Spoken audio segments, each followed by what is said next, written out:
औज़ुबिल्लाहि मिनश्शैतानिर्रजीम बिस्मिल्लाहिर्रहमानिर्रहीम। अस्सलाम वालेकुम डियर स्टूडेंट्स, क्लास 9 कैसे आप? खैरियत से है बेटे। आज हमारा लेक्चर नंबर 10 है और लेक्चर नंबर 10 में हम चैप्टर नंबर 12 के थ्योरम्स पढ़ेंगे। थ्योरम्स में है 12.5 थ्योरम। ठीक है, समझ आ रही है? अच्छा जी, तो स्टार्ट लेते हैं chapter number 12, theorem number 12.5।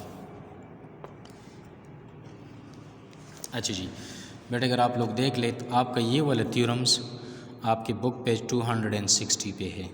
Book page 260, topic is theorems 12.5। समझ आ रही है? अच्छा जी, आप 12.5 थ्योरम का स्टेटमेंट देख ले।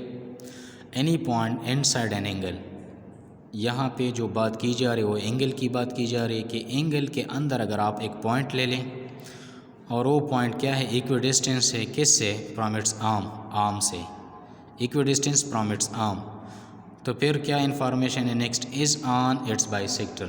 तो फिर अगर इस एंगल का हम बाइसेक्टर ले लें तो ये एनी पॉइंट वहाँ पे मौजूद होगा। समझ आ रही?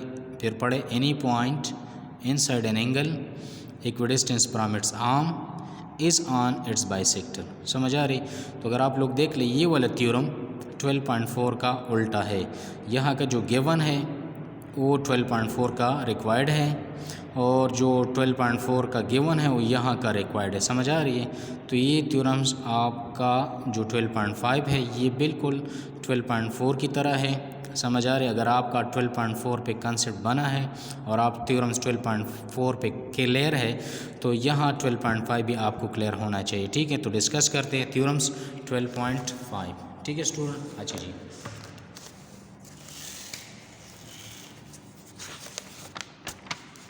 अच्छा जी, सब्जेक्ट इज़ मैथ्स। ठीक है students, subject is maths. Theorem is 12.5। आज की तारीख है 19 दिसंबर 2020। ठीक है स्टूडेंट्स? अच्छा जी, सब्जेक्ट इज़ मैथ्स।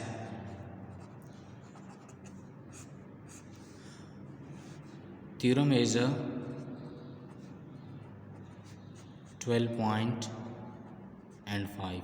समझ आ रही है? ठीक है, आज की तारीख है 19 दिसंबर 2020। क्लियर? अच्छा जी, लेक्चर नंबर 10। तो लेक्चर नंबर 10 में हम थ्योरम्स 12.5 पढ़ेंगे। समझ आ रही स्टूडेंट्स? अच्छा जी, आप फर्स्ट ऑफ ऑल सबसे पहले स्टेटमेंट को रीड आउट करें।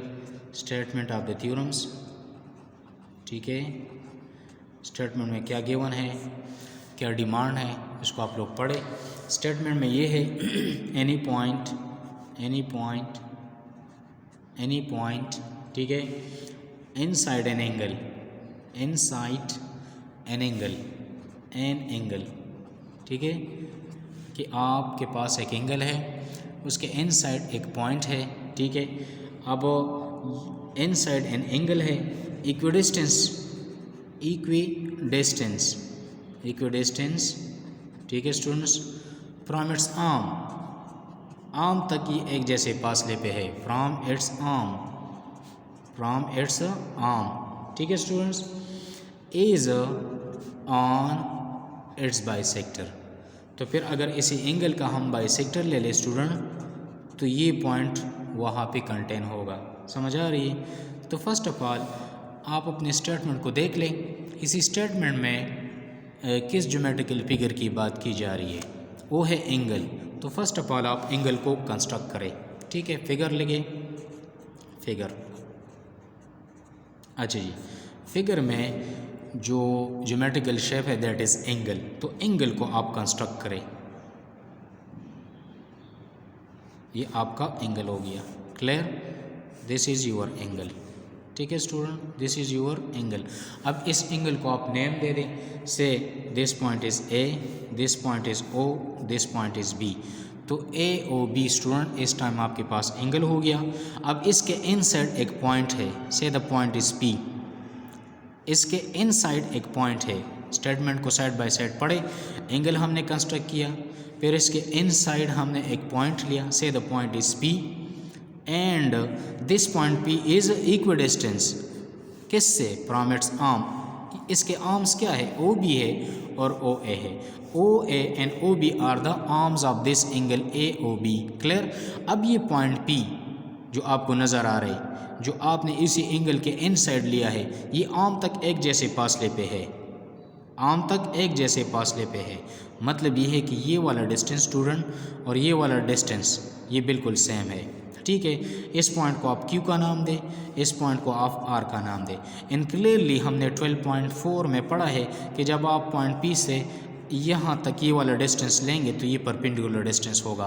परपेंडिकुलर डिस्टेंस मीन कि यहाँ पे एंगल जो बनेंगे वो राइट एंगल होगी, यहाँ पे जो एंगल बनेंगे वो भी राइट होगी। समझ आ रही है? ठीक है, तो ये हमारा ज्योमेट्रिकल फिगर बन गया। ओके स्टूडेंट, अच्छा जी, आप लोग मुझे बताएं कि स्टेटमेंट से आप लोगों ने फिगर कंस्ट्रक्ट किया।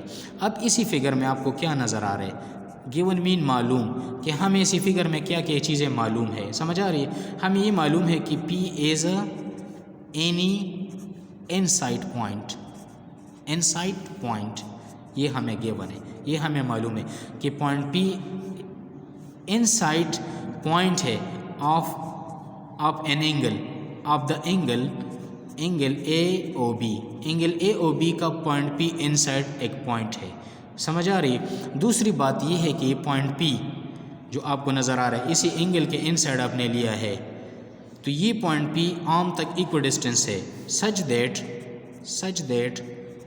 दैट कि पॉइंट P जो आपको नज़र आ रहा है ये Q तक का डिस्टेंस और पॉइंट P से लेकर R तक का डिस्टेंस, ये डिस्टेंस आपस में सेम है। ठीक है स्टूडेंट, कि PQ is equal to PR। उसने खुद कहा है कि any point inside an angle equal distance from its arm, it mean कि PQ is equal to PR। Clear? Where PQ जो आपको नज़र आ रहा है ये परपेंडिकुलर है किसको? OB को।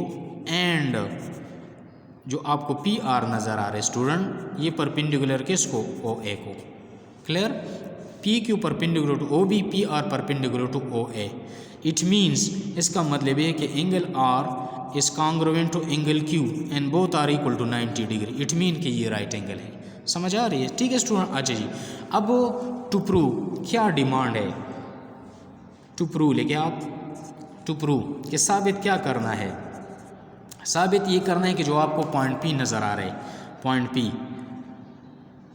इट मीन कि O से लेकर P तक जो आपको लाइन यहाँ पे अब हम कंस्ट्रक्ट करेंगे कंस्ट्रक्शन में, तो OP is the bisector of angle AOB। OP is the bisector, ठीक है, OP is the bisector of angle AOB। Angle AOB का OP क्या है? बाइसेक्टर है। समझ आ रही है? ये हमारा डिमांड है। समझ आ रही है? अच्छा जी, तो हम जा रहे हैं कंस्ट्रक्शन की तरफ। नेक्स्ट पेज पे आप लोग देख लें, सब्जेक्ट इज़ मैथ्स। ठीक है स्टूडेंट, अच्छा जी, थ्योरम इज़ 12.5। समझ आ रही है? Theorem is 12.5। Now construction of the theorem क्या है? हम कंस्ट्रक्शन क्यों कर रहे हैं इसी थ्योरम में स्टूडेंट? कि यहाँ से हमें डेटा प्रोवाइड नहीं हो रहा। ठीक है, अच्छा जी, तो हमने क्या किया स्टूडेंट? पॉइंट O और पॉइंट P जो आपको नज़र है इसको हमने ज्वाइन किया। समझ आ रही है? पॉइंट O को पॉइंट P के साथ या पॉइंट P को आप O के साथ ज्वाइन करें।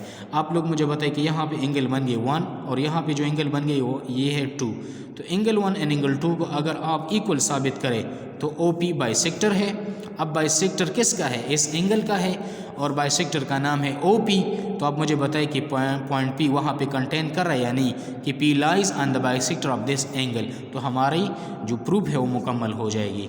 ठीक है, तो हमने लिखा कंस्ट्रक्शन में कि join P to O, point P को हमने पॉइंट O के साथ स्टूडेंट ज्वाइन किया। ठीक है, नाउ अब हम जा रहे last part of the theorem which is proof. तो प्रूफ को देख ले।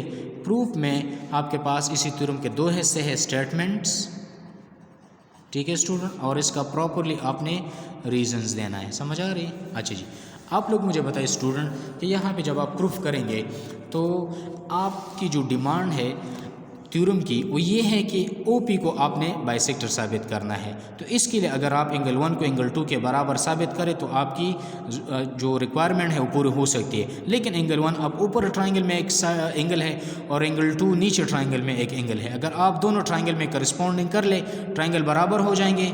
ठीक है स्टूडेंट, तो आपके ये एंगल्स भी बराबर हो जाएंगे। अच्छा जी, तो इस ट्राइंगल का नाम है नीचे का POQ और ऊपर का नाम है POR। तो मैंने प्रूफ में लिखा इन ट्राइंगल नाम है POQ क्यू का करस्पॉन्डेंस टू ट्राइंगल, ठीक है, पी ओ आर के, दोनों ट्राइंगल्स में मैंने करस्पॉन्डिंग्स की, ठीक है स्टूडेंट्स, नीचे ट्राइंगल में और ऊपर ट्राइंगल में। आप लोग मुझे बताइए स्टूडेंट कि यहाँ पे जो एंगल है, angle Q, I angle R के बराबर है, क्यू बराबर है कि दोनों राइट एंगल है। तो प्रूफ में पहली बात ये हो गई कि एंगल क्यू स्टूडेंट बराबर है एंगल आर के। Why? Because both are right angles, दोनों राइट एंगल्स है, दोनों राइट एंगल से, समझ आ रही है? तो ये एंगल आपस में बराबर है, क्यों? ये राइट एंगल से।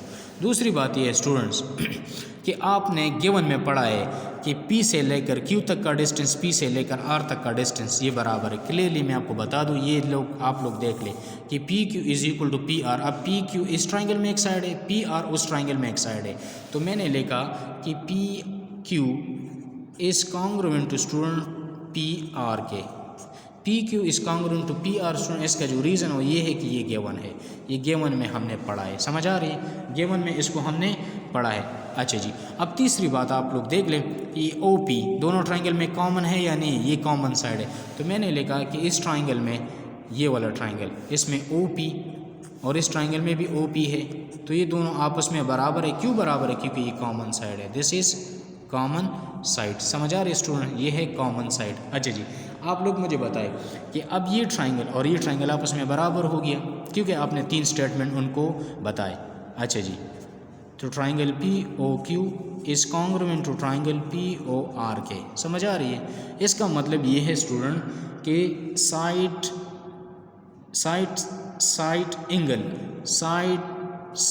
एंगल बराबर है स्टूडेंट साइड एंगल के। इसी ट्राइंगल के साइड एंगल बराबर है साइड एंगल के। तो इसी पास्टुलेट के बेस पे हमारा ये ट्राइंगल बराबर हो जाता है, समझ आ रही? आप लोग मुझे बताएं, अब ये ट्राइंगल और ये ट्राइंगल आपस में क्या है? बराबर है। अब ये ट्राइंगल, ये वाला ट्राइंगल, ठीक है स्टूडेंट, और ये वाला ट्राइंगल आपस में क्या है? बराबर। अब इसके 6 एलिमेंट इसके 6 एलिमेंट के बराबर है, समझ आ रही है? तो इसका मतलब ये है कि जब ये ट्राइंगल बराबर, तो इसका ये वाला एंगल और ये वाला एंगल भी बराबर। तो मैंने लिखा कि angle 1 is congruent to angle 2। Why? Because they are corresponding angles of congruent triangles बराबर, ठीक है स्टूडेंट। तो ये इसके एंगल बराबर। अब आप लोग मुझे बताइए कि ये एंगल आपस में बराबर हो गए। अब ये एंगल किस लाइन ने बनाए हैं स्टूडेंट? ये OP लाइन ने बनाए हैं, ठीक है। तो इसका मतलब है कि जब ये एंगल आपस में बराबर है तो OP क्या है? बाइसेक्टर है। अब ये बाइसेक्टर किसका है? एंगल AOB का।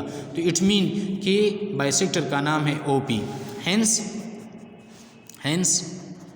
OP is the bisector of which angle? Of angle AOB.